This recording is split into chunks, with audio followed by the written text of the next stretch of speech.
الله عفوك إني للنور مدت يداي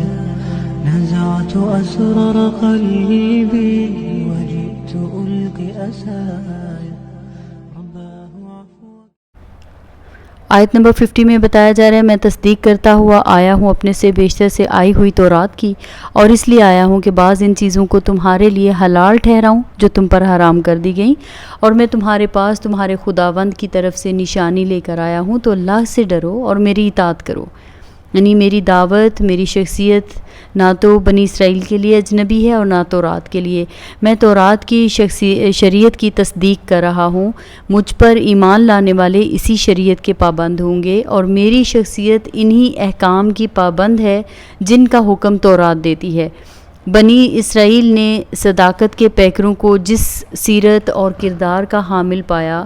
انہوں نے دکھ اٹھا کر جس طرح اللہ کے احکام اس کے بندوں تک پہنچائے ہیں، میں ان میں سے ایک ایک بات کی تصویر ہوں. پھر مزید یہ بات کہ میرے بارے میں تورات اور بعض دوسرے صحیفوں میں جو علامات اور جو صفات بیان ہو چکی ہیں، ان کی روشنی میں مجھے اور میری دعوت کو پہچاننے کی کوشش کرو. کیا تم مجھے اس سے ایک بال برابر بھی مختلف محسوس کرتے ہو؟ ہاں، البتہ ایک فرق ہے، وہ یہ کہ تمہارے علماء نے اپنے من گھڑت فتووں اور اپنے غلف کی وجہ سے جو باتیں حرام کر رکھی تھیں، میں انہیں حلال کر رہا ہوں، کیونکہ میں چاہتا ہوں کہ اللہ کی شریعت ہر طرح کی آلودگیوں سے صاف ہو جائے. اسی طرح بعض انبیاء اکرام کی طبعی عادتوں کو تمہارے فقہا نے جس طرح شریعت میں داخل کر کے حلت اور حرمت کے بنیادی تصور کو بگاڑا تھا، میں اس کی بھی اصلاح کے در پہ ہوں. پہلے نبیوں کی جو دعوت تھی، میں اسی کی تجدید کے لیے آیا ہوں، اور پوری قوت سے اس کا اعلان کر رہا ہوں کہ اللہ میرا بھی رب ہے اور تمہارا بھی رب ہے، بس اسی کی عبادت کرو، یہی سیدھا راستہ ہے. اب دیکھیے، اگر ان ساری اس بحث کو ایک ترتیب سے بیان کیا جائے تو پتہ چلتا ہے کہ حضرت عیسیٰ علیہ السلام کی جو دعوت ہے وہ اساسی طور پر انہی نکات پر محیط تھی جن کی دعوت تمام انبیاء دیتے چلے آئے ہیں. وہ نکات کیا تھے؟ اقتدار اعلیٰ اور حقیقی کبریائی کا مالک صرف اللہ بزرگ و برتر ہے. اللہ کا اقتدار صرف اپنی مرضی منوانے کی حد تک نہیں ہے، بلکہ اس سے مراد اللہ کو ماننے والوں کی اطاعت کا وہ رویہ ہے جس سے ایک ایسا نظام اخلاق، ایک ایسا نظام تمدن، ایک ایسی تہذیب وجود میں آتی ہے جو اللہ تعالیٰ اپنے پیغمبروں کی معرفت انسانوں میں نازل کرتا ہے، اور اسی کی اطاعت، اسی کی اتباع کو دنیا اور آخرت کی کامیابیوں کی ضمانت قرار دیتا ہے. پھر اللہ کے ہر حکم، اللہ کی ہر مرضی، اللہ کے منشا کو جاننے کا ذریعہ چونکہ صرف اللہ کا رسول ہے، اس لحاظ سے صرف وہی اس کے اقتدار اعلیٰ کی نمائندگی کرتا ہے. اس لیے وہ جس طرح اپنی اطاعت کو لازم ٹھہراتا ہے، اسی طرح اپنے رسول اور نبی کی اطاعت کو بھی لازمی حیثیت دیتا ہے. اس کے علاوہ جو تیسرا پوائنٹ تھا وہ یہ کہ اپنی اطاعت اور اپنی خوشنودی کے حصول کو محض ایک شخصی آئیڈیالوجی کا نام نہیں دیتا، بلکہ پوری انسانی زندگی کے مسائل کا حل، حلت اور حرمت کی اساس، جواز اور عدم جواز کے پیمانے کے طور پر ایک کتاب نازل کرتا ہے جس میں اپنے اساسی قوانین کو بیان فرماتا ہے، دستوری بنیادوں کو واضح فرماتا ہے، اور اسے قانونی شکل دینے کی تمام صورتوں کے لیے اللہ کے رسول کو مجاز قرار دیتا ہے. اب دیکھیے، جب بھی دنیا میں کوئی نبی یا رسول آیا ہے، اس نے انہی 3 اساسی باتوں کی دعوت دی ہے، اور یہی تینوں بنیادی اصول جو ہیں یہ حضرت عیسیٰ علیہ السلام کی دعوت کی بھی بنیاد ہیں.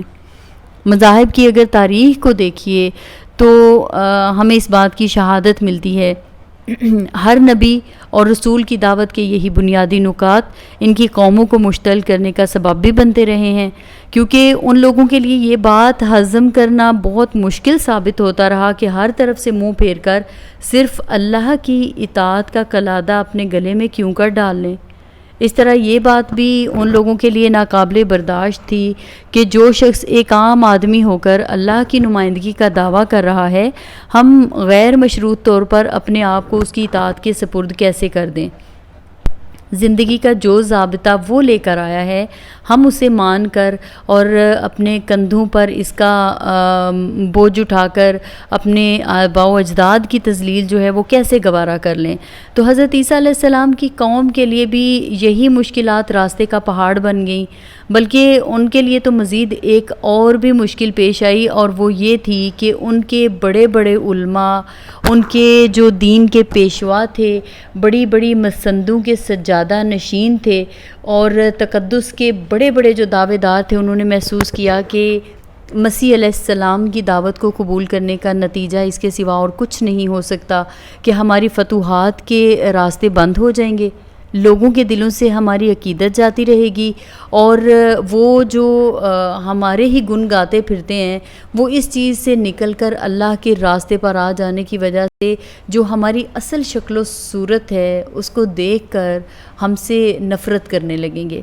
ہماری آخرت تو پہلے ہی تباہ ہو چکی ہے، اس کے نتیجے میں ہماری دنیا بھی تباہ ہو جائے گی۔ چنانچہ عمرہ جو تھے انہوں نے اپنی امارت کی وجہ سے، اپنے رسم و رواج کے باعث اور مذہبی طبقے جو تھے انہوں نے اپنی فتوحات کی حفاظت کی خاطر یہ فیصلہ کرنے پر وہ لوگ مجبور ہو گئے کہ کچھ بھی ہو جائے ہم اس نئے اٹھنے والے مبلغ کی بات جو ہے وہ نہیں چلنے دیں گے۔ چنانچہ ان کے مذہبی قائدین نے مختلف طریقوں سے لوگوں کو آپ سے بدگمان کرنے کے لیے وہ تمام طریقے ایک ایک کر کے اختیار کیے جو ہمیشہ اہل حق کو بدنام کرنے کے لیے اختیار کیے جاتے رہے ہیں، کیونکہ انہوں نے جب دیکھا کہ سیدنا مسیح علیہ السلام ہماری طرف سے مایوس ہو کر غریبوں کو اپنی دعوت کا مرکز بنا چکے ہیں، تو انہوں نے غریبوں کو جس طریقے سے اہل حق کے خلاف بدگمان کیا جا سکتا ہے وہ تمام طریقے آزمانے کا فیصلہ کر لیا۔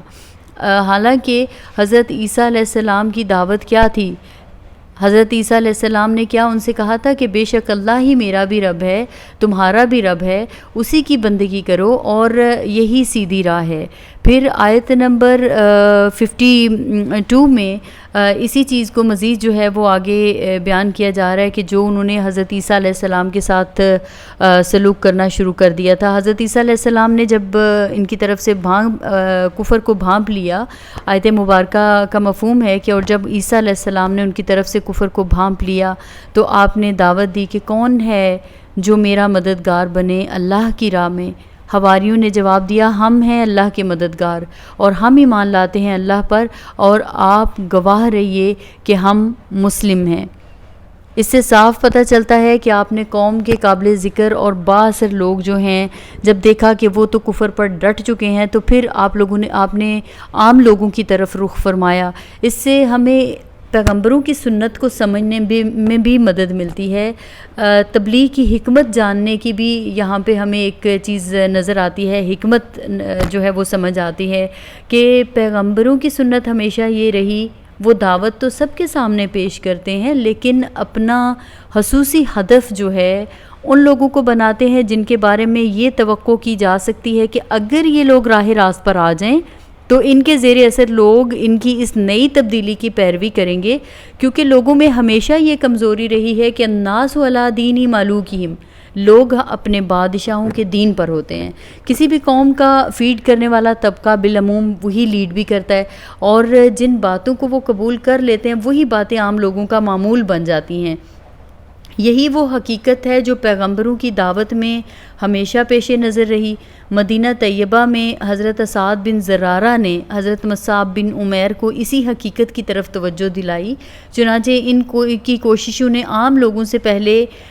حضرت سعد بن معاذ کو اپنا ہدف بنایا، اور ان کے واسطے سے چند ہی دنوں میں ان کے قبیلوں کے بیشتر لوگ جو ہیں وہ مسلمان ہو گئے۔ نبی اکرم صلی اللہ علیہ وآلہ وسلم بھی اسی حکمت کے پیش نظر اشراف قریش کو اپنی توجیہات کا مرکز بنانا چاہتے تھے، لیکن سورہ عبس اور بعض دوسری آیات میں رسول اللہ صلی اللہ علیہ وآلہ وسلم کو توجہ دلائی گئی کہ آپ صلی اللہ علیہ وآلہ وسلم عام لوگوں کو اپنی توجیہات کا مرکز بنائیے۔ عوام میں سے حضرت عیسیٰ علیہ السلام کی دعوت کو جن لوگوں کی طرف سے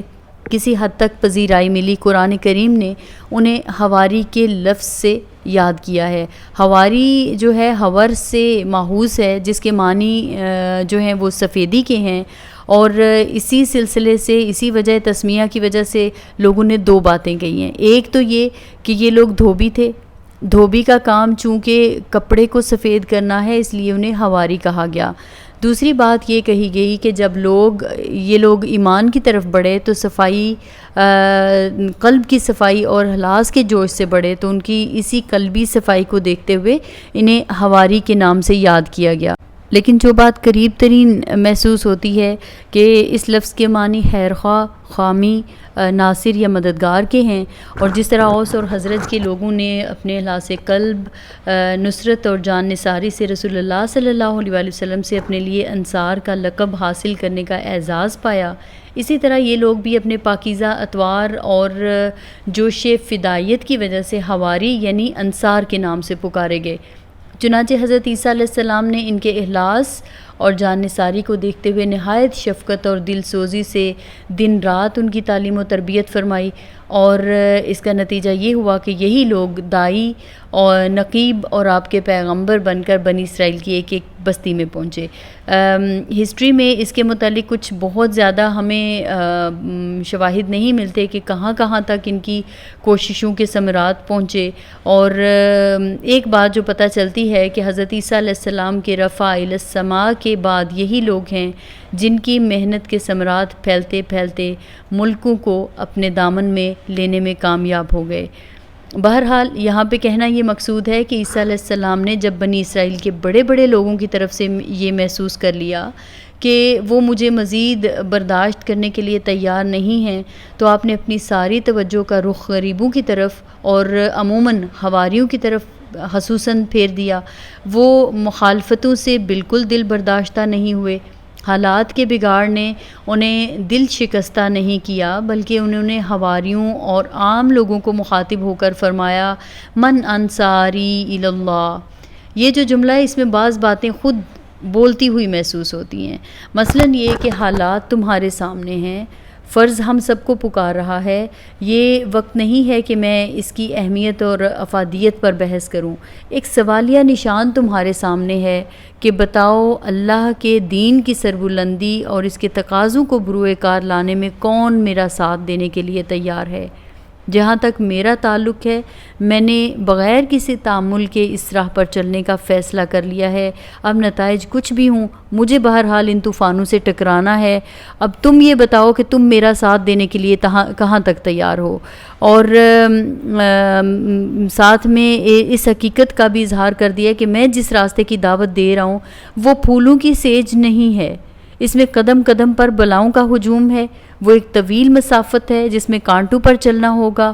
اس راستے میں طوفان ہے اور جس میں چاروں طرف سے حملے بھی ہوں گے۔ جو شخص اپنی ذات کے تحفظ کا اسیر ہے اس کے لیے اس راستے میں کوئی جگہ نہیں ہے۔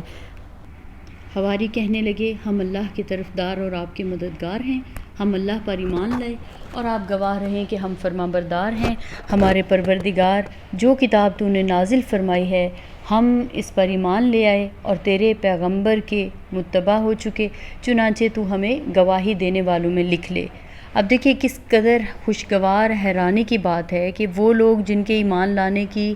عمر بھی کچھ زیادہ نہیں، لیکن اللہ جب کسی دل کو نور ایمان سے بھرنا چاہتا ہے تو ایسا معلوم ہوتا ہے کہ اس کی قبولیت کے دروازے کھل جاتے ہیں۔ چنانچہ اس راستے کی وہ مشکلات جسے برداشت کرنے کے لیے ایک طویل ریاضت چاہیے، اللہ کو جب منظور ہوتا ہے وہ ایک ہی جست میں تمام ہو جاتی ہے۔ وہ بے ساختہ پکار اٹھے نحن انصار اللہ، یعنی ہم ہیں اللہ کے مددگار۔ یہاں پہ ہم صرف دعویٰ کرنے والے لوگ نہیں ہیں، بلکہ اس عظیم صداقت کو قبول کرنے کے بعد اس پر چلنے کے جو اور جیسے تقاضے ہیں آپ ہمیں اس پر بھی ثابت قدم پائیں گے۔ اب غور کیجئے، ہماری جس بات کا دعویٰ کر رہے ہیں وہ مسلم ہونا ہے، اور پھر اسلام کے راستے میں جو مشکلات پیش آتی ہیں ان پر اپنے قول و عمل سے اور ضرورت پڑی تو قربانیوں سے شہادت کا حق ادا کرنا ہے۔ لیکن بعد میں حواریوں کے نام لیواؤں اور ماننے والوں نے اپنی ایمانی زندگی کو جس طرح نصرانیت کا نام دیا، یہاں اس کا دور دور تک کوئی نشان نہیں ملتا۔ آیت نمبر 54 میں اللہ رب العزت نے ہمیں مطلع فرمایا کہ بنی اسرائیل نے حضرت عیسیٰ علیہ السلام کے بارے میں برا ارادہ کیا، انہوں نے اس وقت آپ کو قتل کر دینا یا پھانسی دے دینا چاہا جب وہ سب آپ کے خلاف جمع ہو گئے تھے اور انہوں نے اس دور کے بادشاہ کے پاس آپ کی چغلی کی تھی۔ وہ بادشاہ کافر تھا۔ انہوں نے اس سے کہا کہ یہاں ایک آدمی ہے جو لوگوں کو گمراہ کرتا ہے، انہیں بادشاہ کی اطاعت سے روکتا ہے، رعایا کو خراب کرتا ہے، باپ بیٹے میں جدائی ڈال دیتا ہے۔ الغرض انہوں نے بہت سارے اس طرح کے جھوٹے الزامات آپ پر لگا۔ انہوں نے بادشاہ کو حضرت عیسیٰ علیہ السلام کے خلاف بہت بھڑکایا۔ تو بادشاہ نے آپ کی تلاش میں کچھ لوگوں کو بھیجا جو آپ کو پکڑ کر سزا دیں اور پھانسی پر لٹکا دیں۔ انہوں نے آپ کے مکان کو چاروں طرف سے گھیر لیا اور جب یہ گمان کیا کہ وہ اپنے مقصد میں کامیاب ہونے ہی والے ہیں تو اللہ رب العزت نے آپ کو ان سے نجات دی اور اس مکان کے روشن دان سے نکال کر آپ کو آسمان پر اٹھا لیا۔ مکان میں موجود ایک انسان کو آپ کا ہم شکل بنا دیا۔ جب وہ لوگ رات کی تاریکی میں مکان میں داخل ہوئے تو انہوں نے اسے عیسیٰ سمجھتے ہوئے پکڑ لیا، اس کی توہین اور تذلیل کی اور پھر اسے پھانسی دے کر اس کے سر پر کانٹے رکھ دیے۔ اللہ رب العزت نے ان کے خلاف یہ تدبیر کی کہ اپنے نبی کو بچا لیا، انہیں ان کے درمیان سے اوپر اٹھا لیا اور انہیں اپنی گمراہی میں پڑا بہکتا ہوا چھوڑ دیا۔ ان لوگوں کا خیال تھا کہ وہ اپنے مقصد میں کامیاب ہو گئے ہیں، مگر اللہ رب العزت نے ان کے دلوں کو سخت کر دیا کہ وہ ہمیشہ حق کے ساتھ بغض اور عناد رکھیں گے اور اللہ تعالیٰ نے انہیں ذلت اور رسوائی میں مبتلا کر دیا جو قیامت تک ان کا پیچھا نہ چھوڑے گی۔ اسی لیے اللہ سبحانہ وتعالیٰ نے فرمایا وَمَكَرُوا وَمَكَرَ اللَّهُ وَاللَّهُ خَيْرُ الْمَاكِرِينَ، اور انہوں نے چال چلی کی اور اللہ نے بھی عیسیٰ علیہ السلام کو بچانے کی تدبیر کی اور اللہ سب سے بہتر تدبیر کرنے والا ہے۔